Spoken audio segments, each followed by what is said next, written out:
여러분, 혹시 알고 계신가요? 북유럽에는 북유럽 신화 말고 아직 세상에 잘 알려지지 않은 신화가 있습니다. 바로 반지의 제왕의 모티프가 된 핀란드 신화입니다. 태초의 세상, 여기 거대한 원시 바다가 있습니다. 그리고 이 바다 위를 떠다니는 한 여자가 있습니다. 아주 오랫동안 순결을 지켜왔다는 그녀는 바로 공기의 신 일마타르. 잠깐, 공기의 신이 왜 바다에 있냐고요?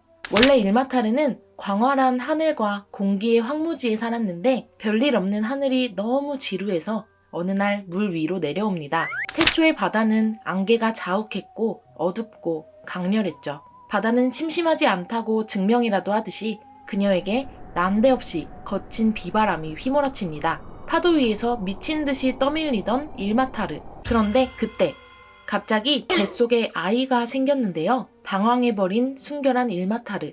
갑자기 임신을 하게 됐지만 아이를 낳지는 않습니다. 얼마나 오랫동안 안 낳았냐면 무려 700년이나 출산을 하지 않고 버티는데요. 배가 이미 남산만하게 부른 지 오래입니다. 공기의 처녀였던 일마타르. 이렇게 물의 어머니가 되었습니다. 일마타르는 뱃속에 700살 먹은 아기를 품고 고통에 차서 온 바다를 헤엄칩니다. 일마타르는 최고의 신이자 천상의 신인 우코에게 도와달라고 간절히 기도하는데요.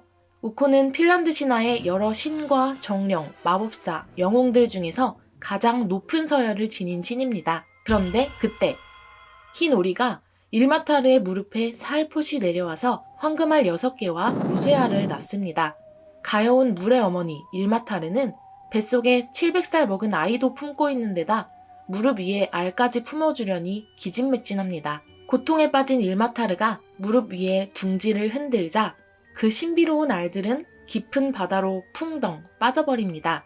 그런데 이 알들, 평범한 알이 아니었습니다. 깨진 알의 껍데기는 하늘과 땅이 되었고 노른자는 해가 되었으며 흰자는 달이 됩니다. 세상에 새로운 태양과 달이 빛나는 사이 세월이 더 흘렀고 일마타르는 계속 열일하면서 물고기와 숲과 섬을 만들어냅니다.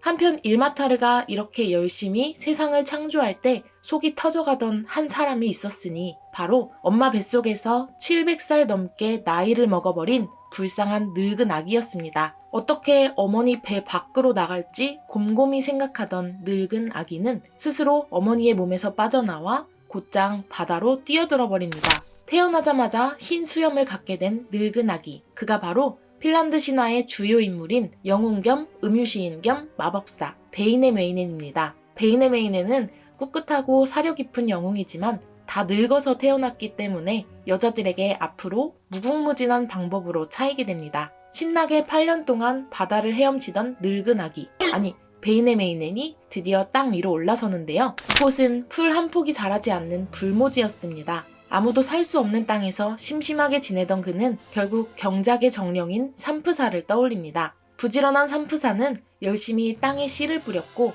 어느덧 나무가 높이 높이 자라납니다. 그러자 황무지가 아름다워지기 시작합니다. 하지만 온갖 꽃과 풀이 자라나도 정작 중요한 보리 같은 곡물이 나질 않습니다. 이때 박새가 나타나서 충고합니다. 땅을 개간하고 나무를 태워야 곡물이 자라지. 그러자 베이네메이넨은 숲으로 가서 거대한 자작나무 외의 모든 나무를 베어서 땅을 개간합니다. 해지여, 잠에서 일어나라. 내 노력의 결실로 수천 개의 새싹을 올려라.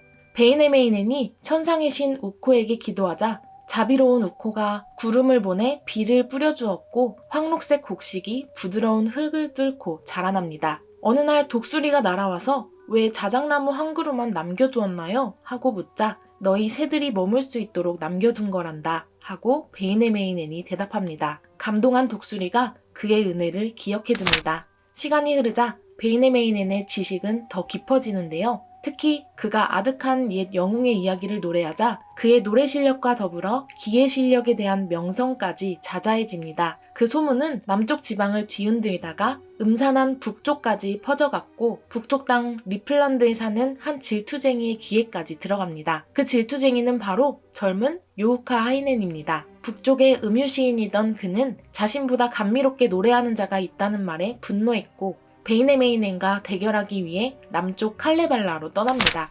한가롭게 말을 몰던 베이네메이넨이 보이자 혈기왕성한 유우카아이넨은 그에게 돌진하여 썰매를 부숴버립니다. 유우카아이넨이 버르장머리 없게 도발하길 네가 달라봤자 얼마나 잘났냐? 하며 자기가 아는 지식을 줄줄이 말하는데요. 이 극강의 찌질함에 소름이 돋은 베이네메이넨은 코웃음 치며 허풍 떨지 말라고 조언했죠. 하지만 애송이 유우카아이넨의 계속된 도발에 결국 베이네메이넨이 마법의 노래를 부릅니다. 그의 당당한 마법의 음조에 산의 절벽이 우르르 무너지고 온 바닷물이 거세게 솟아오릅니다. 그리고 요우카하이넨이 모래늪으로 깊숙이 빠져들기 시작합니다. 고통에 몸을 비틀던 요우카하이넨은 위대한 베이네메이넨과 무모하게 겨루려 한 자신을 질책합니다. 곧 죽게 생긴 요우카하이넨이 급하게 제안한 말은 자신의 누이 아이노를 당신의 배필로 드릴게요 였습니다. 북쪽 라플란드의 아름다운 숙녀 아이노를 준다고 하니 만족한 베이네메이넨이 마법의 주문을 풀어줍니다. 고통에서 벗어나 정신없이 집에 도착한 요우카하이넨. 낙담해서 눈물만 펑펑 흘리다가 가족들에게 사실을 토로합니다. 늙은 베이네메이넨에게 아이노를 평생의 배필로 주겠다 했다고요. 그런데 뜻밖의 반응이 돌아옵니다. 요우카하이넨의 어머니가 손뼉까지 치며 기뻐했거든요. 어머니는 현자 베이네메이넨이 딸과 결혼하길 오래전부터 기도해왔던 것입니다. 하지만 당사자인 아이노는 아직 어렸고 이를 받아들일 수 없었습니다. 가족들을 너무 사랑하는 아이노. 숲에서 목욕채로 쓸 가지를 꺾고 있었는데요. 이미 그녀를 사랑하게 된 베이네메이넨이 나타나 나의 아내가 되어달라고 청혼합니다. 평생 나만을 위해 살아주시오. 기겁한 아이노는 울면서 집으로 도망가 버립니다. 어머니, 그 끔찍한 노인과 결혼하기 싫어요. 아이노는 너무 슬펐습니다. 아이노는 사랑하는 부모님 곁에서 살고 싶었기 때문입니다. 하지만 어머니는 한술 더 떠서 근사한 옷을 입고 다니라고 말하죠. 서글퍼진 아이노는 결국 죽음의 왕국인 투오넬라로 떠납니다. 울다 지쳐 헤매던 아이노가 낯선 바닷가에 다다르자 순간 거대한 파도에 휩쓸려 바다 깊숙이 내려앉습니다. 딸이 죽었다는 소식을 토끼에게 전해들은 아이노의 어머니가 쓰디쓴 눈물을 쏟아내며 슬프게 울부짖습니다. 나는 비정한 어미였구나. 백발 어머니의 눈에서 끝없이 흐른 눈물이 땅으로 하염없이 흘러 강물이 되었습니다. 그 곁에 자라난 자작나무에 뻐꾸기들이 앉더니 영원히 잠든 딸과 늙은 어머니를 위해 쉬지 않고 노래합니다. 한편 이 소식을 들은 베이네메이넨은 가엾게도 몇 날 며칠 쓰디쓴 눈물을 흘렸습니다. 결국 아이노를 찾기 위해 바다에 간 베이네메이넨. 밤낮으로 낚시를 하며 허탕을 치던 중에 마법의 힘을 가진 예쁜 물고기가 걸려듭니다. 눈치 없는 베이네메이넨이 그 물고기를 야식으로 먹으려 하자 분노한 물고기가 자신의 정체를 밝히는데요. 당신이 낚시질한 내가 바로 당신이 사랑했던 아이노예요. 놀란 베이네메이넨이 슬픔에 잠겨 말합니다. 제발 내게 돌아오구려.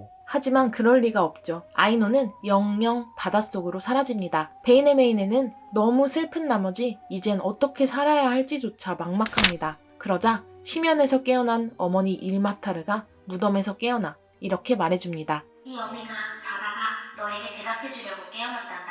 곧장 포yor라로 가서 너의 배필을 찾거라. 그곳엔 지혜롭고 사랑스러운 신부감들이 있단다. 깜짝 놀란 베이네메이넨은 어머니의 말대로 잔혹한 겨울의 땅 포yor라에 가서 훌륭한 여인을 찾겠다고 결심합니다. 한편 그에게 피해 복수를 다짐한 요우카하이넨 원한을 품고 잔인한 강철 활을 든 채 오랫동안 베이네메이넨이 지나가길 기다립니다. 마침내 베이네메이넨이 라플란드를 지나가자 재빨리 그를 향해 독화살을 쏘는데요. 그 화살은 베이네메이넨이 탄 말의 어깨를 뚫었고 베이네메이넨은 말에서 떨어져 파도 속으로 떨어집니다. 요우카하이넨은 그를 죽였다는 생각에 우쭐댔지만 주인공이 1회부터 죽을 리가 없습니다. 며칠 동안 바다를 둥둥 떠다니던 베이네메이넨. 그의 앞에 독수리가 나타나는데요. 이 독수리는 옛날에 그가 자기를 위해 자작나무 한 그루를 남겨둔 일을 기억하고 있었습니다. 독수리는 늙은 베이네메이넨을 등에 태워 포yor라로 데려다 줍니다. 드디어 음산한 북쪽 땅 포yor라에 도착한 베이네메이넨.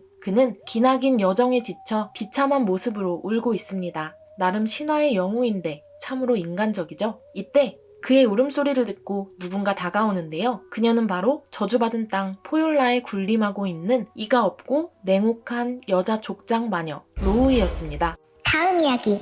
불을 가져다주는 마법의 맷돌 산포 등장. 산포를 차지하기 위한 신과 악마의 투쟁이 이어집니다. 구독과 댓글, 좋아요는 영상 제작에 큰 힘이 됩니다. 감사합니다.